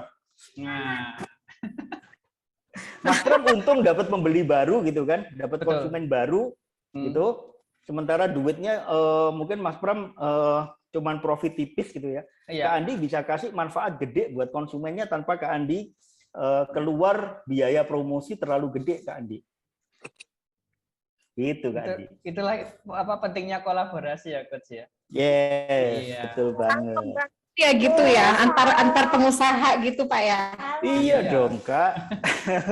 Kita di dalam bisnis Kak itu kalau saya nggak suka yang namanya saingan Kak, udah nggak zaman gitu ya. Sekarang ini eranya adalah kolaborasi Kak. Gitu. Kue yang kita makan tuh gede banget, nggak habis kita makan sendiri Kak. Kenapa kita nggak kolaborasi aja? Jadi saya ini teman coach. Jadi dia punya usaha fashion. Nah, untuk tetangga dia usahanya itu bros gitu lah. Dia berpikir gimana nih aku nih jualan saya banyak tapi kok tetangga saya ini kok nggak ada yang beli. Jadi dia tuh ngajak kolaborasi coach gitu. Jadi beli baju dia gitu, tapi udah masuk ke biaya gitu loh coach. Betul Kak Andi. Itu namanya sistem pemasaran bundling Kak Andi. Jadi dipasarkan bareng-bareng antara bajunya dengan aksesorisnya, itu dia kemas jadi satu, dijual barengan gitu. Itu bagus banget. Dan justru nih ya, jangan disia-siain, misalnya nih ada forumnya ada 28 orang ya di sini gitu kan. Nah ini kalau bisa saling berkolaborasi gitu, wah ini luar biasa banget loh, jejaring kayak gini nih gitu ya. Silakan, ini udah ada grup WA-nya, silakan nanti untuk saling berkolaborasi di sana. Saya punya ini, saya berani kasih diskon segini, yuk kita pasarin bareng-bareng, itu keren banget tuh. Wah, mantap. Keren banget itu. Thank you Kak Andi. Dengan melanjutkan kolaborasi tadi, kita menuju ke sesi Zoom UMKM Expo. Jadi Bapak Ibu yang punya bisnis boleh mempromosikan bisnisnya, langsung berbicara di depan kamera maksimal 3 menit. Mohon tidak berupa tayangan video atau brosur. Silakan Bapak Ibu, monggo yang mau mempromosikan atau memperkenalkan bisnisnya, silakan. Langsung open mic, open kamera, langsung ditawarkan. Contohnya ini mungkin, oh saya jualan jam, wah, harganya bisa hubungi saya, contohnya seperti itu. Silakan Bapak Ibu, kita berkolaborasi. Nah. Silakan, ada yang mau mempromosikan bisnisnya atau memperkenalkan usahanya? Ada? Bu Anjetika. Ya, kalau tidak ada produknya, enggak apa-apa, langsung aja ngomong. Ya, nanti bisa ditampilkan di grup nanti. Silakan, enggak apa-apa Bu Andi Etika. Ada? Ada yang mau dipromosikan? Biar kita tidak terlalu malam. Tidak ada? Berapa menit, Coach? 3 menit. Silakan.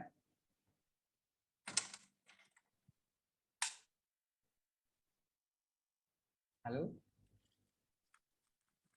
Silakan. Saya tunggu. Kalau tidak ada, Saya coba ya, Coach. iya, silakan. Habis nggak ada yang ini, saya coba aja. Padahal udah pakai baju tidur, nggak apa-apa ya. Sorry. Nggak apa-apa. Silakan. Halo semua, saya Wieng. Ya. Saya usaha dompet kulit cowok dari kulit sapi. Wow. Saya bisa bisa maklon juga, bisa bikin sesuai dengan pesanan, itu terserah gitu. Jadi saya udah menjalankan ini ya lebih kurang 20 tahunan lah gitu. Jadi kualitinya memang bisa dilihat ya nanti di Instagram saya di NC Leather Goods. Ya, bisa ditulis di kolom chat, Bu. Ya, makasih ya Coach. Ya, bisa ditulis di kolom chat nomor teleponnya. Siapa tahu saya pesan dompetnya ini. Dompetnya bagus ini. Silakan yang lain. Yang mempromosikan bisnisnya, memperkenalkan bisnisnya. Harga dompetnya berapa Pak Pram? Kok nggak disebutin ya? Nah, mana nih Bu? Oh, Ya. harga Ada dompetnya. varian-varian apa saja? Varian kelas kebanyakan ke cowok tuh. atas, bawah. Iya, tapi kan segmentasi pasarnya siapa? Pria yang menengah ke atas, yang di tengah, atau menengah ke bawah, lah ya. begitu loh. Berapa kiranya? Pangsa pasarnya untuk menengah, harganya dari 150 ribuan, 150 ribu up lah untuk dompet cowok gitu loh. Gitu. Nomor telepon yang bisa dihubungi? Nomor telepon yang bisa dihubungi? Ntar saya tulis di ini. Oke. Saya tulis di chat. Iya. Ada yang lain mau mempromosikan? Pak Gunawan Cahyadi? Atau belum lain? Pak. Belum. Mas Pram. Iya, sambil nunggu teman-teman yang mau promosi. Nanti kalau ada yang mau promosi langsung open mic ya. Sambil nunggu teman-teman siap, saya mau kasih satu komentar. Nah, ini ya. Kalau mempromosikan bisnis seperti ini, waktunya itu 3 menit gitu ya. Kita mau cerita banyak itu susah, teman-teman. Nah, ini ada tekniknya sebenarnya. Nah, ya, kalau di dunia startup ini dikenal dengan pitching. Pitching itu adalah mempresentasikan produk gitu ya, dalam waktu yang relatif pendek. Nah, tekniknya itu ada namanya elevator pitch. Ya. Elevator pitch itu gampangnya gini nih. Kita memperkenalkan produk kita gitu ya di dalam sebuah lift. Nah, kebayang dong lift itu cuman berapa menit kan ada di dalam lift kan kita. Misalnya kita mau ke lantai 10 di dalam lift gitu paling kita cuma sekitar 1 menit sampai 2 menit gitu. Nah, makanya kita harus bisa mempromosikan dengan padat banget. Tapi harus tetap bisa menarik gitu. Nah, itu ada tekniknya tuh bagaimana kita mempresentasikan produk kita dalam waktu maksimal 3 menit misalnya gitu. Nah, tapi itu kalau di dunia startup itu udah biasa banget teman-teman ya. Jadi kita ketemu orang gitu ya, kita mempresentasikan produk kita dengan menarik tanpa kita terkesan promosi.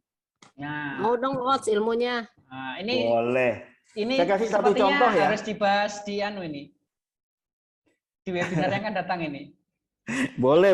Saya kasih satu contoh nih. Saya minta waktu 1 menit. Sebentar, saya akan timer 1 menit ya. Silakan, Coach. Saya akan timer 1 menit. Oke, tadi sebelumnya saya kepingin tahu dulu yang tadi itu produknya apa, Ibu? Dompet kulit ya, Bu? Dompet kulit ya, Bu? Ya. Oke, ini saya tanpa persiapan gitu ya, saya akan lakukan elevator pitch untuk dompet kulitnya Ibu. Nama produk, nama mereknya apa, Bu? DNC Leather Goods. DMC. Iya, Delta November Charlie. Oke, DNC leader ya. Iya, leader goods. Oke, saya akan mulai. Mas Pram, saat ini tuh nggak ada cowok yang nggak kepingin untuk tampil dengan lebih keren, Mas Pram. Dan sekeren-kerennya cowok itu kalau dia ngerti tentang kualitas dan dia bisa tampil dengan gaya yang paling keren tapi mewah dan nggak kampungan. Dan itu hanya bisa diwujudkan dengan barang-barang berkelas, apalagi yang namanya leader. Dan cuman cowok berkelas yang tahu bagaimana dia menampilkan leader di dalam kehidupannya. Sosok cowok yang keren adalah sosok cowok yang tahu kualitas dari sebuah dompet kulit dan cuman DNC yang punya, Mas Pram. Kalau ada yang butuh dan pengen tampil lebih cakep, cuman DNC jawabannya. Mantap, thank you. Pas 1 menit. Untuk nomor teleponnya bisa dilihat di kolom chat. Wah, ini langsung diberi contoh ini. Itu ya, itu tadi saya tanpa persiapan. Apalagi kalau biasanya nih, kalau saya memberikan pelatihan untuk elevator pitch itu biasanya saya minta itu mereka untuk tulis gitu, dan itu dihafal. Jadi kita punya beberapa skenario nih. Ada yang memang untuk ngomong 1 menit, ada yang untuk ngomong 3 menit, ada yang ngomong 5 menit. Nah itu udah dihafal luar kepala. Jadi kapanpun kita mau ngomong yang mana udah tanpa mikir lagi. Kalau saya tadi kan masih mikir. Karena spontan gitu kan. Nah apalagi kalau itu bener-bener teman-teman punya skripnya gitu ya. Itu yang disebut dengan menjual tanpa jualan. Wah, ya benar. Disebut dengan menjual tanpa jualan. Jadi saya tidak mempromosikan, yuk belilah dompet saya merek DNC, dia terbuat dari kulit pilihan. Enggak, saya enggak ngomongin itu sama sekali. Saya ngomongin gengsi seorang cowok gitu ya. Kalau dia punya pernak-pernik dari kulit, apalagi dompet kulit. Ya. Itu kalau saya punya waktu misalnya 5 menit untuk bikin skripnya gitu ya, saya bisa bikin itu lebih keren lagi. Coba nanti saya akan bikinin, saya akan share di grup. Wow, mantap. Mantap nih Coach. Ya. Thank you Terima banget. kasih Coach. Ya, ini sama-sama. Ada bonus tambahan dari Coach Yakobwin ini. Oke, Bapak Ibu, karena sudah terlalu malam, kita foto bersama dulu. Sebentar aja, mohon dibuka kameranya. Kita foto bersama dulu.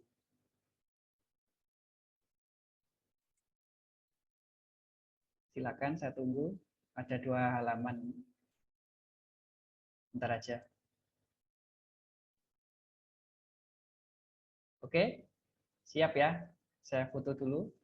1, 2, 3. 1, 2, 1, 2. Halaman kedua. Kayaknya bebas. Ya, 1, 2, 3. Oke, Coach Win, closing statement-nya. Oke, satu hal yang memang perlu kita sadari adalah bahwa konsumen itu adalah sahabat kita. Dan bila mana kita memperlakukan dia sebagai sahabat, maka dia pun akan memperlakukan kita sebagai sahabat. Dan layaknya seorang sahabat, maka dia hanya akan menyampaikan kepada orang lain hal-hal yang baik tentang kita. Dan itulah yang akan bisa membuat bisnis kita lebih cepat untuk berkembang dengan promotion cost yang jauh lebih murah dibanding sebelumnya. Wow, mantap. Oke, Bapak-Bapak Ibu, karena sudah malam, terima kasih Coach. Ilmunya pada hari ini gading semua. Ya, demikian Bapak Ibu. Webinar kali ini semoga bermanfaat. Oh ya, untuk minggu depan, untuk webinar OMG, semoga tidak ada halangan membahas tentang art of branding, seni untuk membranding, seni untuk memasarkan merek. Ya, jadi jangan lupa bergabung. Iya, jadi minggu depan ada. Jadi bagaimana cara-cara kita untuk membranding atau memasarkan produk kita. Ya. Jadi jangan lupa untuk bergabung lagi di minggu depan di obrolan malam Jumat. Terima kasih Coach Win atas paparannya hari ini. Terima kasih. Ya, mohon maaf kalau ada salah-salah kata. Saya akhiri. Assalamualaikum warahmatullahi wabarakatuh. Terima kasih Coach. Sehat selalu ya semuanya. Ya, makasih. Ya, makasih. Pamit. Ya, makasih Bu Dis. Izin live ya. Ya, Pak. Makasih semuanya. Izin live ya.